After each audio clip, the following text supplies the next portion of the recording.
Ողջույն բոլորին։ Այսօր մենք կխոսենք մի դեպքի մասին, որը 1953 թվականին ստիպեց ողջ աշխարհին շունչը պահած հետևել Ֆիլիպինների մայրաքաղաք Մանիլայից եկող լուրերին։ Սա սովորական քրեական պատմություն չէ։ Սա մի պատմություն է, որտեղ բախվում են բժշկությունը, ոստիկանությունը եւ անբացատրելի հոգեվոր ուժերը։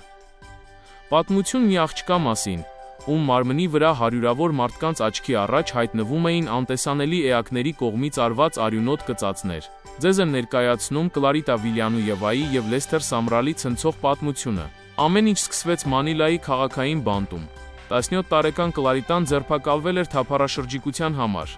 բայց հենց առաջին գիշերը բանտաղցից լսվեցին սրտաճմլիկ ճիչեր։ Պահակները, ներս վազելով, տեսան սարսափելին։ Աղջիկը օդում գալարվում էր, իսկ նրա մարմնի վրա հայտնվում էին մարդկային ատամների խորը հետքեր։ Քաղաքի գլխավոր դատաբժիշկը դոկտոր Մարիանո Լարան սկզբում թերահավատ էր։ Նա կարծում էր, թե սա հիստերիա է։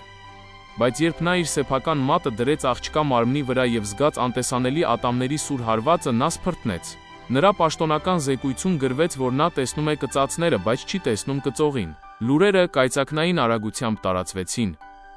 Time ամսագիրը եւ միջազգային լրատվամիջոցները գրում էին դիվահար աղջկա մասին։ Հենց այդ օրերին Մանիլայում էր գտնվում ամերիկացի քարոզիչ Լեսթեր Սամրալը։ Նա պատմում է, որ հյուրանոցի սենյակում աղոթելիս զգացել է Աստուծո հստակ ձայնը, որն ասում էր, որ նա պետք է գնա եւ ազատի այդ երեխային։ Սամրալը հեշտությամբ չմտավ բանտ։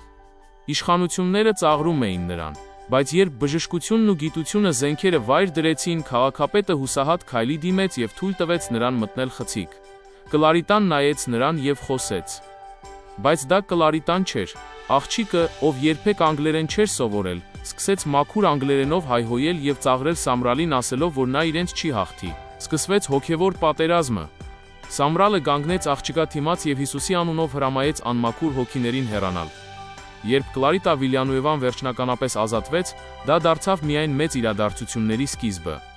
Այդ օրվանից հետո Մանիլայում սկսվեց մի բան, որը պատմաբաններն անվանում են մեծ արթնություն։ Լեսթեր Սամրալը սկսեց բացօթյա հանդիպումներ անցկացնել Ռիզալ պարկում։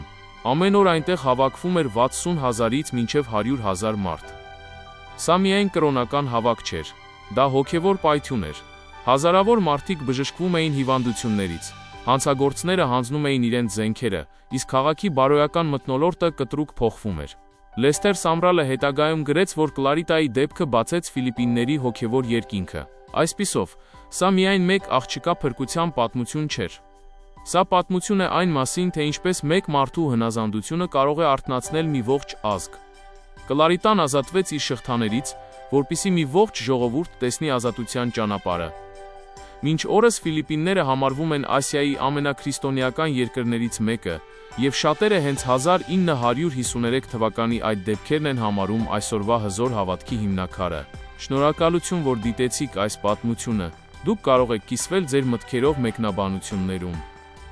Մինչ նոր հանդիպում։